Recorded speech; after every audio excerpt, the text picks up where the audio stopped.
शांत सलाम।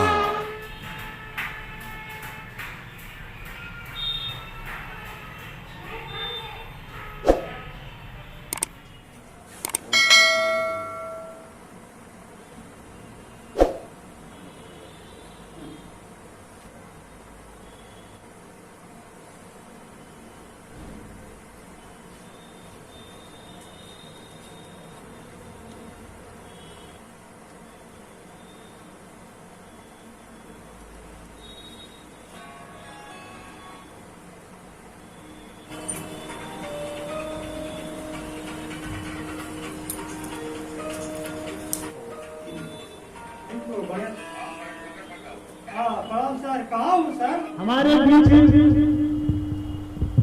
यहाँ जो आज साहित्यिक मंडली यहाँ उपस्थित हैं और इस साहित्यिक मंडली के हमारे मार्गदर्शक श्री शंखनाद के अध्यक्ष लक्ष्मीकांत सिंह जी हम लोगों को ऊर्जा दे रहे हैं, साहित्यिक विरासत को संभाले हुए हैं और हम लोग उनके अगुवाई में काम कर रहे हैं। साहित्य के प्रति लगाओ, साहित्य ही जीना, साहित्य ही मरना। ऐसे महान पुरुष, ऐसे महान राष्ट्र कवि दिनकर जी को हम लोग आज मना करके उनके जयंती को मनाकर अपने आप को हम लोग आज गौरवान्वित महसूस कर रहे हैं। अब आगे की कार्रवाई के लिए हम अपने अध्यक्ष महोदय को समर्पित करते हैं।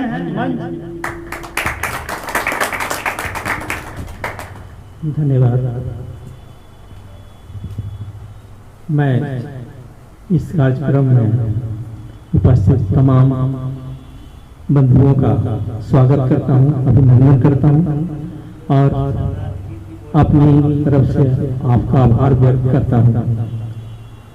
आगे की कार्यक्रम के लिए मैं नवनीत कृष्ण को आमंत्रित करता हूं तो इस कार्यक्रम का संचालन करें। धन्यवाद।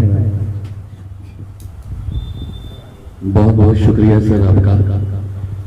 और आज हम लोग ऐसे मौके पर उपस्थित हुए हैं जो कि दिनकर जी का जयंती है और ऐसा एक कवि जिसने जमीनी के तौर पे रखते हुए देश को एक क्रांतिकारी समाज सेवी और ऐसा लेखक जिसने पूरे समाज को बदलने का बेवड़ा उठा रखा है।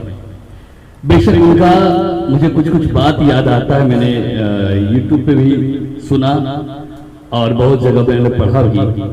तो उनका कभी कभी साहित्यकार होता है जो कभी कभी मर जाता है। मरता ऐसा है कि जैसे वो लिखना भूल जाता है तो समझ जाइए कि साहित्यकार मर चुका है, लेकिन अंदर जो एक दबी हुई आग रहती है, वो चिंगारी है जो जलते रहती है, वही लिखने की प्रेरणा देता है।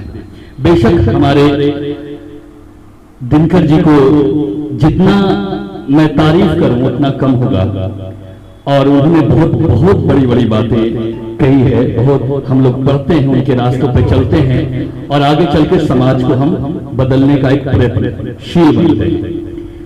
तो इसी क्रम में आप सभी का मैं बहुत बहुत स्वागत करता हूं, बहुत बहुत इस्तकबाल करता हूं, क्योंकि ये कार्यक्रम हमारा संगीत का भी है, साहित्य का भी है और दोनों का मिलन भी है।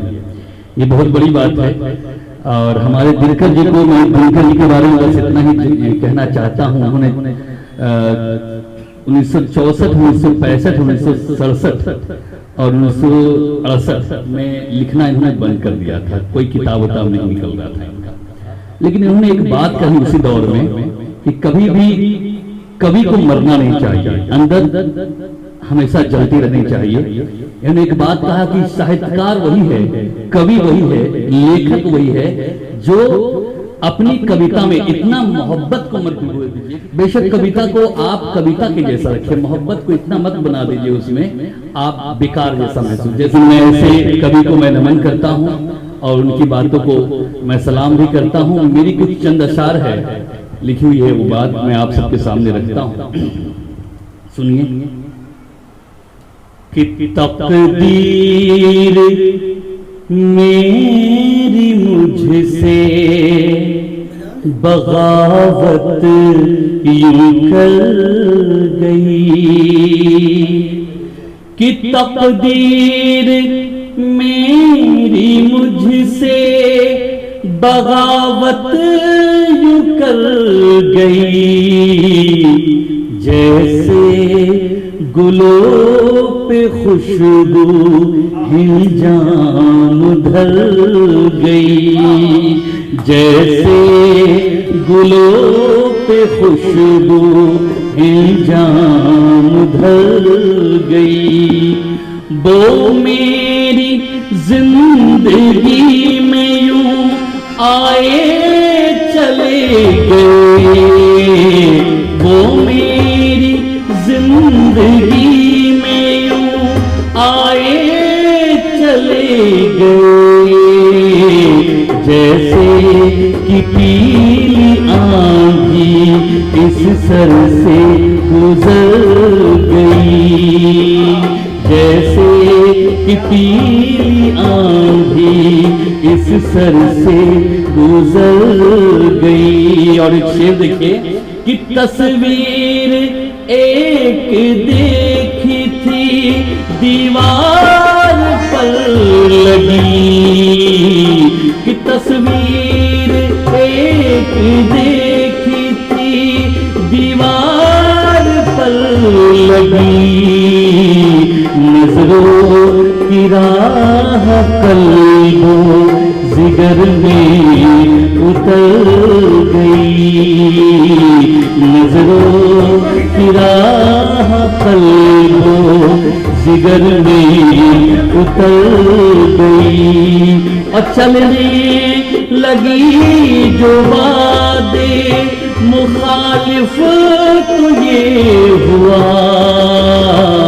चलने लगी जो वादे मुखालिफ तो ये हुआ, तिनको के जैसी मेरी तमन्ना बिखर गई, तिनको के जैसी मेरी तमन्ना बिखर गई, तकदीर मेरी मुझसे बगावत यूं कर गई।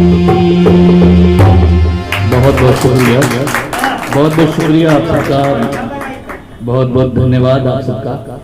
और ये गजल में बहुत कुछ मैंने कह दिया, शायद दिनकर जी की कुछ बातों को मैंने रखा, आप सबका आशीर्वाद मिला, ये मेरे लिए बहुत बड़ी बात है। आइए मैं कार्यक्रम को आगे की ओर में बढ़ता हूँ। हमारे बीच में हमारे शंखनाद के अध्यक्ष महोदय हमारे बीच में हैं और डॉक्टर लक्ष्मीकांत सर जी हैं। मैं उनको बुलाने से पहले एक बात मैं बोलता हूं कि भले वो दूर किनारे पे खड़े रहते हैं, जो बड़े हैं वो बड़े रहते हैं। आइए हम स्वागत करते हैं हमारे लक्ष्मीकांत सर जी का, एक बार जोरदार ताली से स्वागत करें। वो आए और दिनकर जी के आज इस मौके पर अपनी बात को रखें। धन्यवाद। यहाँ उपस्थित हमारे शंखनाद के सचिव राकेश बिहारी शर्मा जी, हमारे शंखनाद टीम के सक्रिय साथी अशोक सिंह जी, यहाँ उपस्थित हमारे वीर सिंह जी, ब्रजभूषण जी, और हमारे अशोक जी के जितने भी साथी शागिर्द यहाँ उपस्थित हैं, मैं आप सबका अभिनंदन करता हूँ, वंदन करता हूँ। आज हम जिस महान व्यक्तित्व को याद करने के लिए यहाँ उपस्थित हैं, वो व्यक्ति किसी परिचय का मोहताज नहीं है। रामधारी सिंह दिनकर भारत के नहीं बल्कि विश्व के हिंदी साहित्य जगत में एक परिचित नाम है, एक मशहूर नाम है, एक ख्याति लब्ध कवि और लेखक का नाम है, जिसको दुनिया के सारे हिंदी जगत के लोग जो हिंदी से जुड़े हुए हैं, हिंदी पट्टी से जुड़े हुए हैं, वो उनको याद करते हैं। आप एक जो आज गूगल जो फेमस है, गूगल पर आप सिर्फ दिनकर लिख दीजिएगा तो रामधारी सिंह दिनकर का पूरा जो है साहित्य और उनका पूरा व्यक्तित्व आ जाता है। हमारा और आपका नाम अगर गूगल पर डालिएगा तो शायद अगर फेसबुक पर हैं या ट्विटर पर हैं या हैं तो हैं, अदरवाइज नहीं। लेकिन इस फेसबुक और गूगल से आने से बहुत पहले हमारे बीच से वो चले गए। लेकिन आज दुनिया उनको जब भी दिनकर डालती है, हिंदी में, अंग्रेजी में, उर्दू में, अरबी में, फारसी में या फिर तमिल में, तेलुगु में, जिस लैंग्वेज में आप उनका नाम टाइप कर देते हैं, इवन कि स्पेनिश में भी टाइप करेंगे गूगल पर, तो उनका पूरा जो उनके व्यक्तित्व और उनकी जो रचनाएं हैं वो आपके सामने आ जाती हैं। ये उस आदमी का एक स्केल है, पैमाना है, और उस पैमाने पर शायद भारत का बहुत कम कवि और लेखक हो। उनका जन्म सिमरिया में हुआ था और सिमरिया यहीं पर है, आपको बेगूसराय यानी वो जहाँ बरौनी थर्मल पावर है उसी के आसपास का जितनी भी रचनाएं हैं, चाहे वो उर्वशी हो या फिर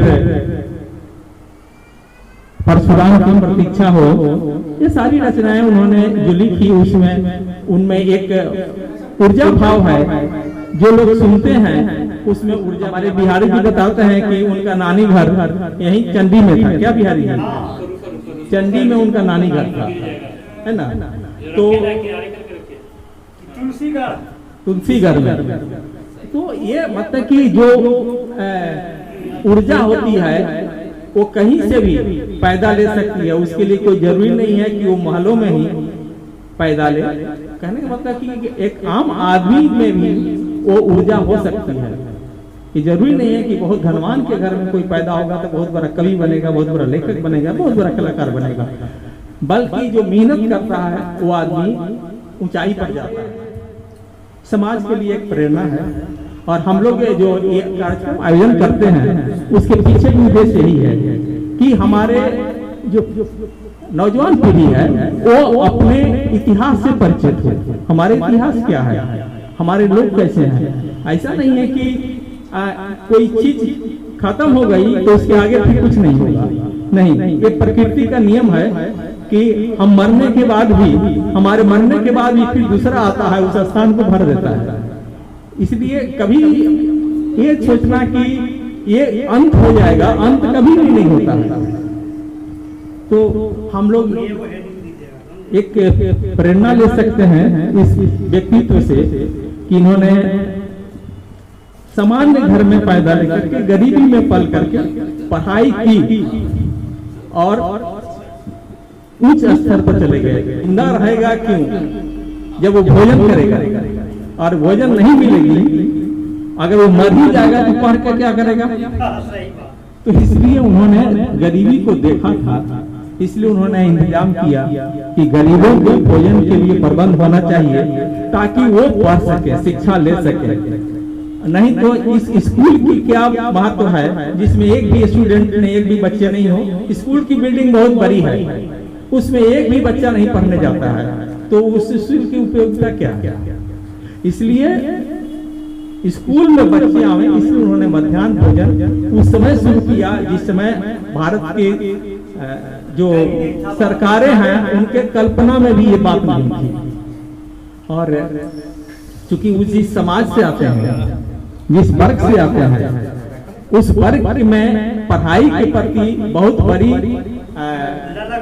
ललक थी। और ललक होने के कारण है कि उनमें एक बात थी कि मुझे स्कूल चलाना है, स्कूल खोलना है ताकि संपूर्ण समाज का विकास हो। एक आदमी का स्कूल एक किसी व्यक्ति, किसी जाति, किसी धर्म से नहीं चलता है।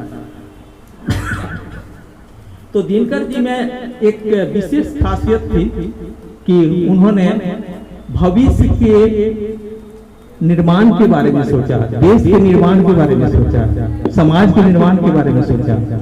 ये बातें आज के जो हमारी पीढ़ी है, जो राजनीति है, क्योंकि वो राजनीति से जुड़े थे, वो राज्यसभा सदस्य थे, हमारे आज की जो राजनीतिक पीढ़ी है उसमें ये बात नहीं है। हम अपने लिए जीते हैं, हम हमारा स्वार्थ जो है मुझे। पहले हमारे इस शंखनाद के जन्मदाता, इस साहित्यिक मंडली के सृजनहार, तत्कालीन सूचना एवं जनसंपर्क पदाधिकारी लाल बाबू सिंह जी, तत्कालीन जिला भू अर्जन पदाधिकारी श्री सुबोध कुमार सिंह जी और एडीएम सुरेंद्र प्रसाद जी के सहयोग से यह कार्यवाही जो निरंतर चलता आ रहा है, वो दिन याद आ गया। उनके जो भी कार्यक्रम हुआ करते थे साहित्यिक तौर पर, उसमें संगीतमय कार्यक्रम हुआ करता था।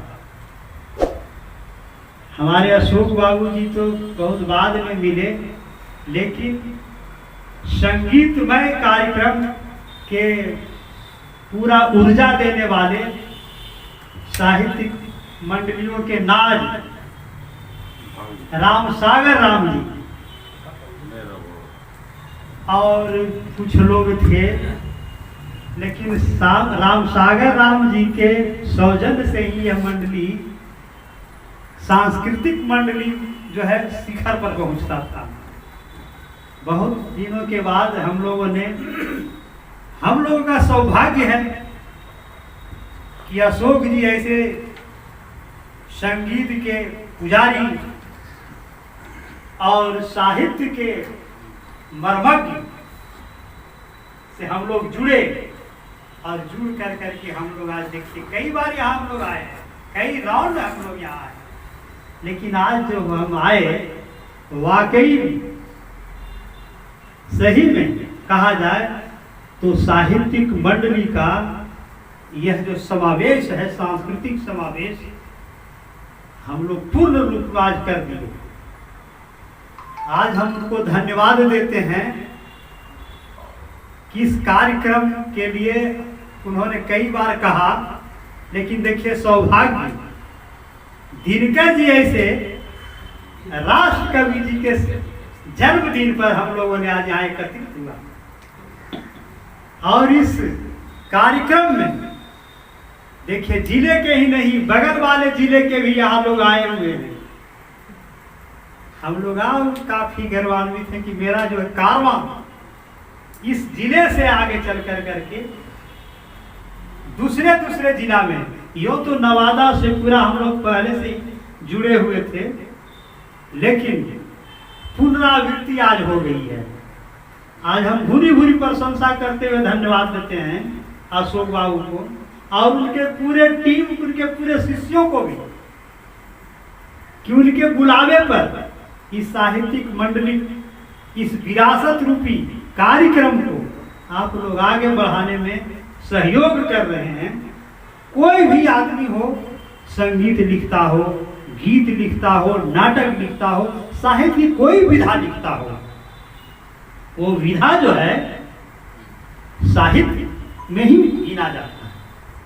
तो आप लोग जैसे हैं गीत लिखते हैं, हमारे अशोक बाबू तो नाटककार हैं, गजलकार हैं, ठुमरीकार हैं, संगीत के महान सम्राट हैं नालंदा जिला की धरती। तो उनका जितने भी शिष्य हैं उनसे आप सीखें। और एडीएम साहब उस समय तत्कालीन थे, सुरेंद्र बाबू, वहां पहुंच गए हैं बिहार सरकार के कार्यालय में और वित्त विभाग में हैं। और जब वित्त विभाग से उन्होंने जब फोन किया कि बिहारी जी क्या कर रहे हैं, तो हमने कहा कि हम साहित्य की सेवा कर रहा हूँ। तो उन्होंने कहा कि अध्यक्ष महोदय को कह दीजिएगा कि नालंदा से उखड़कर तो नहीं, नालंदा से के जड़ी को आगे बढ़ाने के लिए हम लोग पटना की धरती पर भी शंखनाद का बीजारोपण करेंगे। आज उसका कार्यालय यहाँ भी बनाएंगे और यहाँ भी हम लोग आगे बढ़ाएंगे इस कार्यक्रम को। तो तो मैं इन्हीं सब शब्दों के साथ ये कहना चाहता हूँ, किसी तरह से आप हमें भी याद करें, हम भी आपको याद करेंगे, आप हमें याद करेंगे, हम भी याद करेंगे, हम याद करेंगे, आप याद करेंगे। कहने का मेरा मतलब है हम लोग कदम से कदम मिला कर करके आगे बढ़ेंगे और साहित्य की सेवा करेंगे। साहित्य की सेवा करेंगे माने देश की सेवा करेंगे। देश की सेवा करने के लिए बहुत सारे कार्यक्रम हैं। जो सेवा इन्होंने दिनकर जी ने किया, सिर्फ तलवार और ढाल से नहीं लड़ी जाती है, कलम भी एक बहुत बड़ा ताकत है। और उस कलम के माध्यम से उन्होंने जो लिखा, किसके लिए लिखा? देश के लिए लिखा। किसके लिए जिया? देश के लिए जिया। तो हमारे दिनकर जी के आज जयंती के अवसर पर मैं आप लोगों को पुनः धन्यवाद देता हूँ कि आप लोग साहित्य की सेवा करें। साहित्य की सेवा करने वाला खाली लिखे वाला नहीं था, बहुत सारा का काम। आप ही साहित्य की सेवा कर रहे हैं, गा रहे हैं, वो साहित्य है। तो हम अब इतना कह करके अपनी वाणी समाप्त करते हैं और आपको पुनः धन्यवाद देते हैं कि इस तरह से कार्यक्रम होते रहना चाहिए। हम लोग तो बराबर करते रहते हैं, आप लोग आइएगा तो हमें भी अच्छा लगेगा, हमारे अध्यक्ष महोदय को भी अच्छा लगेगा। धन्यवाद।